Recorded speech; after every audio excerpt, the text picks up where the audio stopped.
plug in my earphones now too, but let's just be relaxed. Yeah, so. Okay, so this is Brainy Moms Unplugged. Maybe I should leave my headphones unplugged. Okay. Seriously, let's do it. Okay. Moms Unplugged. No microphone or headphones. Actually, the sound is better without it. Oh, that's funny. Okay. Maybe because, yeah. So we're unplugged. We're unplugged. And we really just, so we had a great interview earlier today with Dr. Pooneh Roney, who is a academic perseverance researcher. Mm-hmm. She talks a lot about self-efficacy. And it was such an amazing interview. We wish that it could have lasted 2 hours, but we finally cut it off at like 53 minutes.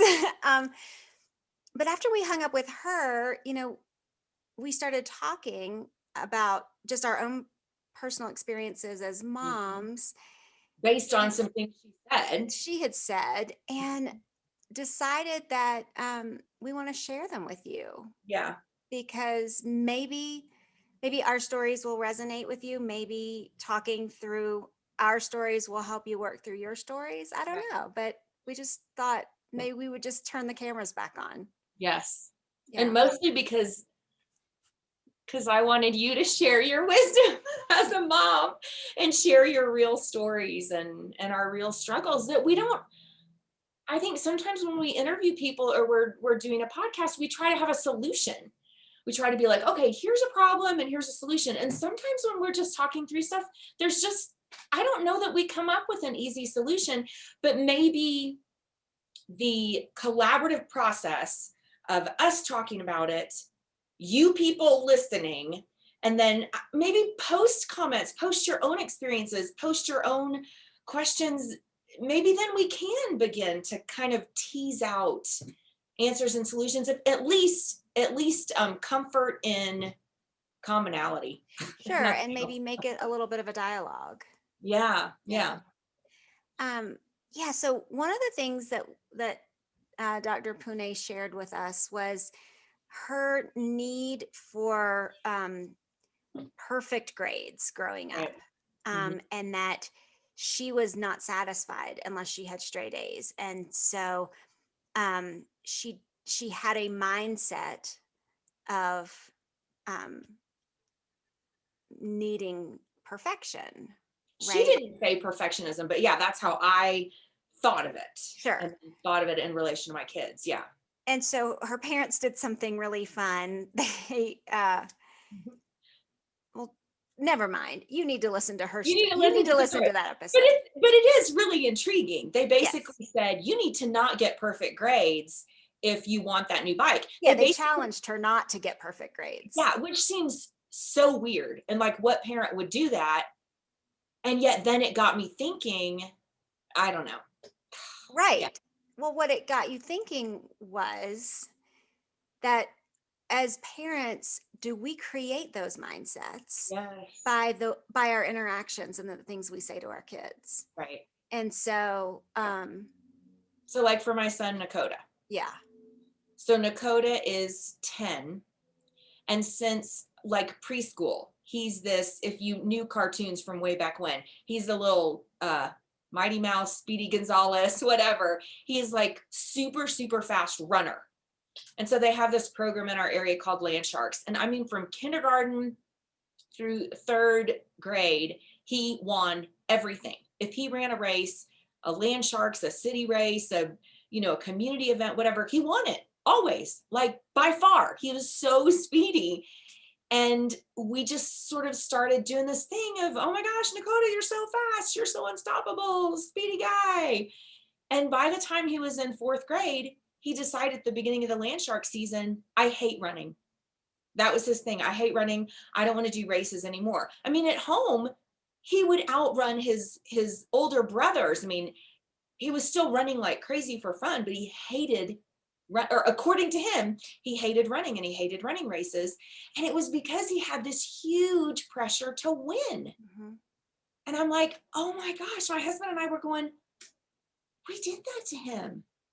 And now how do we help this kid that could potentially be like an Olympic runner? How do we encourage him but not have him hate running because now he doesn't know how to run a race without winning. Sure. I don't know. I mean, it's heartbreaking. He would Right. like cry before a race. Yeah. And, I had a very similar story, with Ev. He was succeeding for so long, especially after, brain training. And so we told a story on television, right? Yeah. And we just bragged on him and bragged on him and bragged on him and just kept telling the world how he had gone from not being able to spell his own name in 4th grade to now being in college at 15 and 16. And he says to me, I'm done. Yeah. I don't want to be in school anymore. I want to get my GED. This is too much pressure. I feel like this is your expectation. When it's not, right? Like, Right. and so I'm heartbroken that I gave him, or that we gave him, the idea that we expected perfection, right? When all we were doing was we were celebrating him, right? Like encouraging, right? We were bragging on him. And so I said, look, your worth is not found in your GPA, right? I'm going to love you.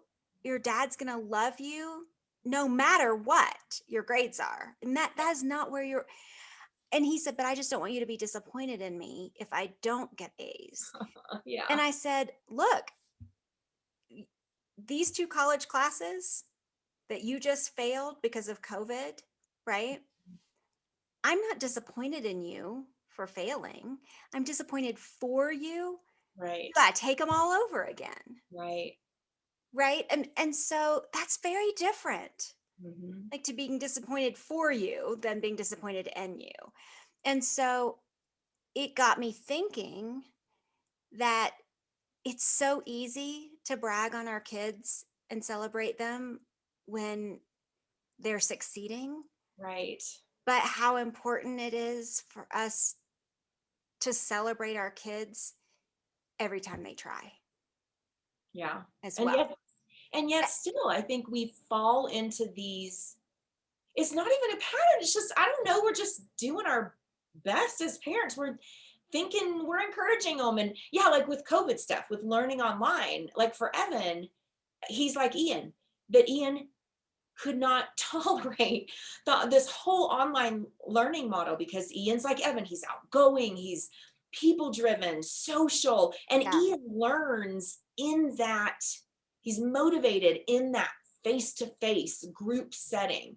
And when he was just on screens, Ian is having to do summer school. And Ian's a year older. No, Ian's the same age as Evan. But Ian's having to do summer school because he had so many, in their program, they didn't call it failing, they should have, but they just called it an incomplete or an NY, not yet, something. And so at least the high school did give that option to have another, I think they're doing like 4 weeks, another month of school to make up for it, because a good friend of mine works with the school. She said, I think it was like almost 70%, like 67% or something of the students have these incompletes, these not yets, and so are having to do summer school. I mean, that's a huge number that's showing this was a learning problem for a lot of kids.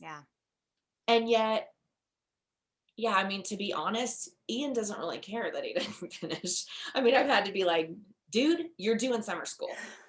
And yet Evan, because of your sweet encouragement, he's responded like Nakota. Like, I'm not, okay, forget it. I'm out. I'm not going to do the race at all. If I'm not going to win, and I don't know what the answer is. How do we combat that? Because I know, Amy, that you and I both loved on that. It's not about you winning, buddy. Like we went through this thing. There was this one race where we're like, okay, Nakota, here's the challenge. We want you to get like worse than 3rd place. Don't get 1st, 2nd, or 3rd. We want you to pace yourself. Well, he was incapable. He won. And he hated it.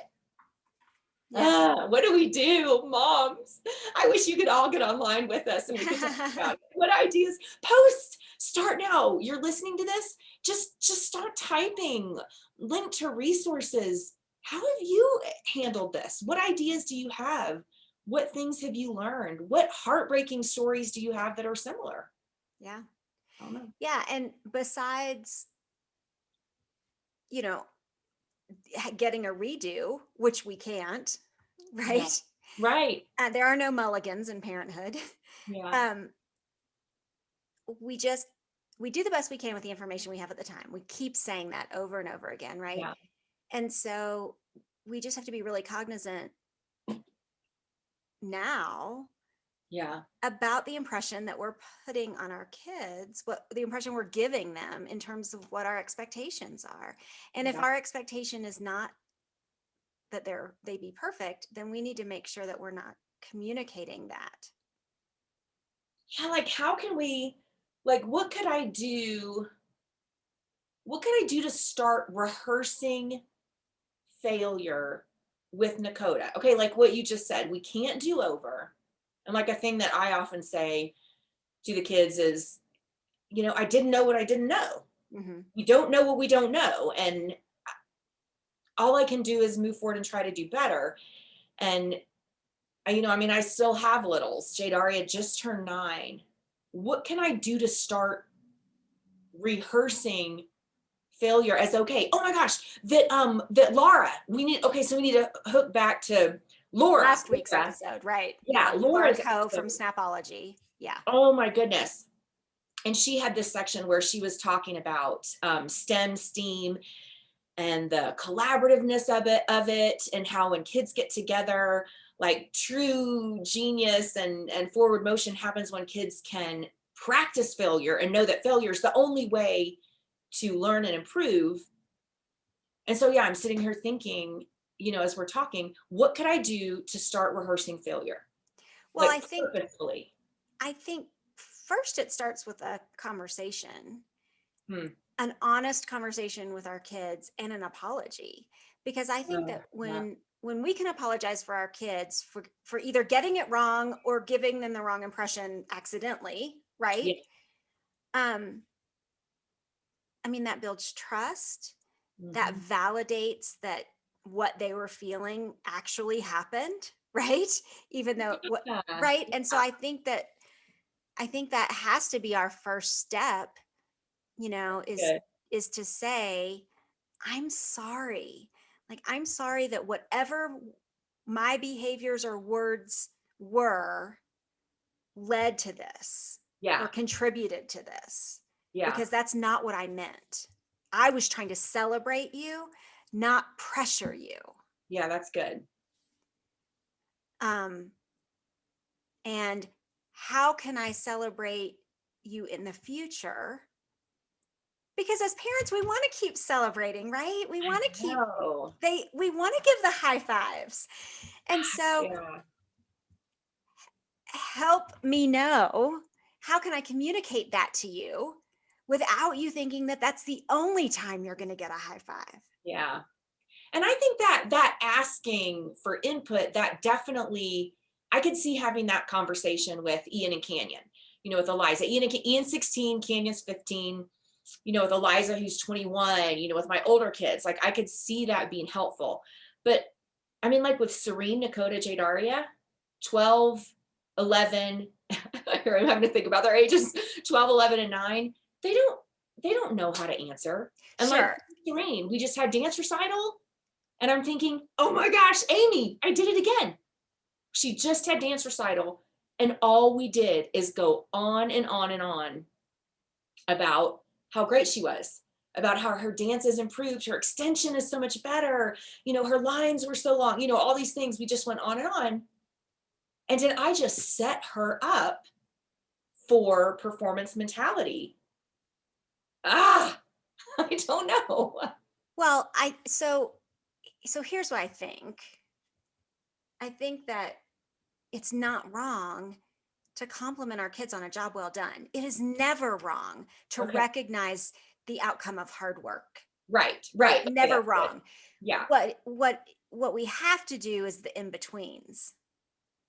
Right? We have to have the conversations in the failures, Right. in the tries. Mm-hmm. in the mediocre, I think we have to have conversations about how about how they persevere, about how hard they try, about how Okay. creative their minds are, that they're working out a struggle. Okay. I think we don't wait until the end product That's good. Yeah. to then slap the Yeah. star on it. Right. The gold star, instead of, can we be doing, you're working hard. I'm proud of your efforts. Focusing on perseverance. And even, oh my goodness. Okay. Just had a little brainstorm moment. I didn't make Serena, I didn't force her to, but she did not want to take hip hop or jazz. She just wanted to do ballet. It's what she was comfortable with, ballet contemporary. And so I really pushed her to, I think I had her start hip hop first, or maybe just a semester apart. Because I said, come on, it's going to expand your, your perspective, and it'll be so good for you. And your friends are all in it. And, you're in dance company now, you're supposed to take more classes. I had all these reasons to try to talk her into it. And she did not like it. I mean, first few times came home crying, I'm the worst. And so those were my opportunities. And I want to say that I think I did that. I did pretty good. I'm so proud of you for sticking with it. I know it's so hard. Let's just try next week's class. I think with jazz, it may have been last year, the first couple of classes I took with her, because I said, I don't know the teacher. I'm not going to be good at it either. And but let's just try, it'll be awkward. And so okay, that was a good thing, right? That was a celebrating on the way. And so if we could think of doing more of that, how could I now continue that with Nakota, with Jadaria, helping them, celebrate the perseverance. Yeah. Is that that's what you're talking about?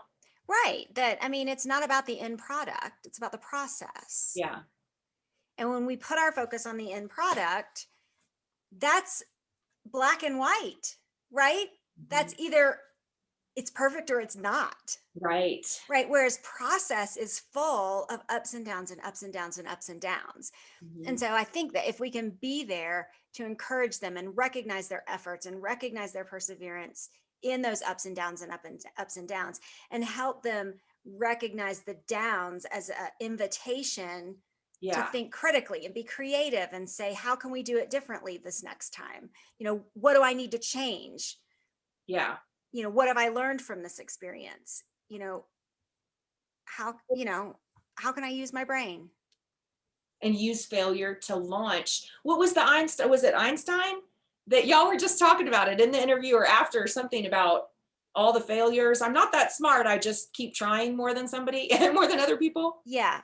Was that like that? I know. I can't remember. Okay. Let me look it up. Yeah. But anyway, it was a really cool Einstein quote. Yeah. But it was how I thought of it is, the inventors, if I could step back and think, the inventors in this life, the ones in this world who are the world changers, they are not the ones who have to be perfect.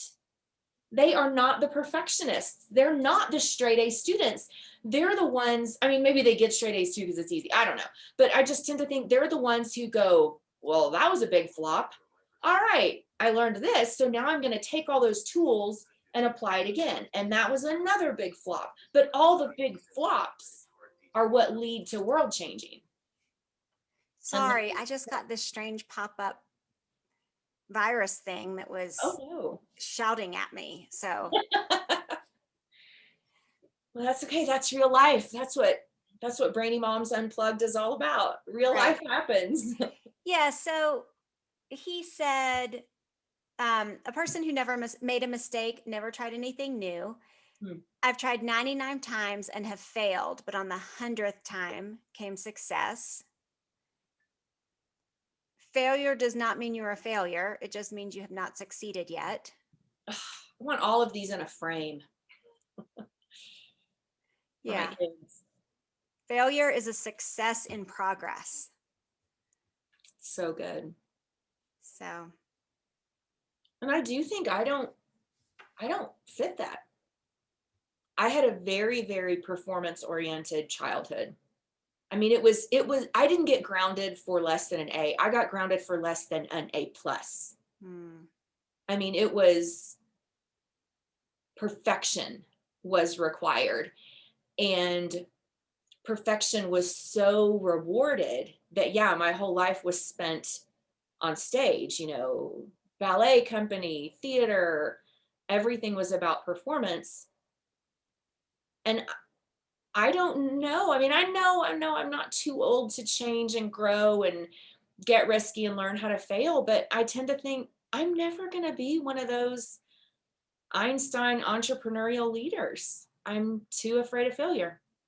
I'm hardly willing to try something that I don't have to be the best, but I'm hardly willing to try something unless I know I'm going to be really good at it. And that stinks. I don't want that for my kids. Yeah. Something that just popped into my mind, that when you talked about, that you were actually punished if you didn't get A pluses. I've never given my children the expectation that they had to get A's or even B's. Same here. We are so not grades oriented. Right. We aren't either. Yeah. So that intrigues me even more that Evan got that impression that I was expecting. Yeah. This big academic success, when maybe really it wasn't even the grade so much as just that, like Nakota, he's just been sort of identified as this incredible, dynamic, wonder, smart kid. Yes. Because that is not the identity that he wanted, right? It's the one that we created inadvertently. Yeah. And then that it just organically came about. Like Nakota, we didn't start making him run when he was 2. You're going to be a runner, and we didn't say, buddy, if you don't win this race, you're not going to get ice cream. We were like, it's a Land Sharks Day. We get ice cream no matter what, I mean, it was. Well, the irony here is that Land Sharks is a program that their slogan is every finisher is a winner. Right. Like they specifically are not competitive, so that comes from within. Oh yeah. And from the parents. Yeah. This is just a funny side story. I mean, I don't think so far she doesn't display signs of being super competitive, Jay Daria. And so Jay Daria's first Land Sharks race, and it was a big deal for her to run Land Sharks at all, because when she first joined our family, her muscle tone was so low. She was in physical therapy. She had very little outdoor play at all. Couldn't climb the stairs just with her legs. You just can't imagine. I mean, she was in such ill health at age 4. Developmentally was more at about 2.5. But anyway, so then in kindergarten, for her to start running Land Sharks. And when I say running Land Sharks, she'd kind of jog for a little while and then she'd walk. And so her first Land Sharks race, she and a little girl, I cannot remember her name. There's this darling little girl with this long blonde curly hair, and Jay Daria had this long black curly hair, and they were real good friends. They get around the far side of the whatever half-mile little loop they're doing. And apparently they're sitting down picking flowers in the middle of the race. Yes, they're just chatting, and they just sat down and picked some wildflowers. And apparently somebody at one of the people helping with the race told us later, that they were like, okay, well, come on, girls, let's get running again. And she was, they came across, Sparrow was the little girl's name. She's so precious.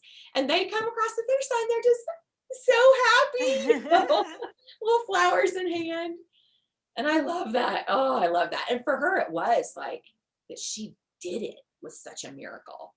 And yet, doggone it, in the same race, there was Nakota, whatever, 2 grades ahead, and he had to win. Yeah.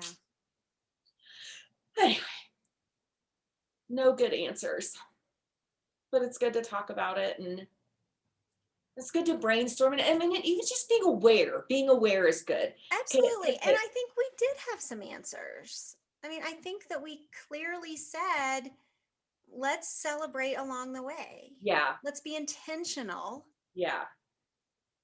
About celebrating the ups, the downs, and all the in-betweens. And I want to think about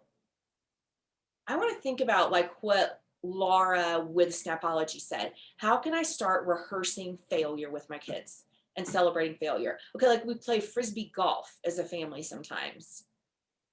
And I'm horrendous, like the worst ever.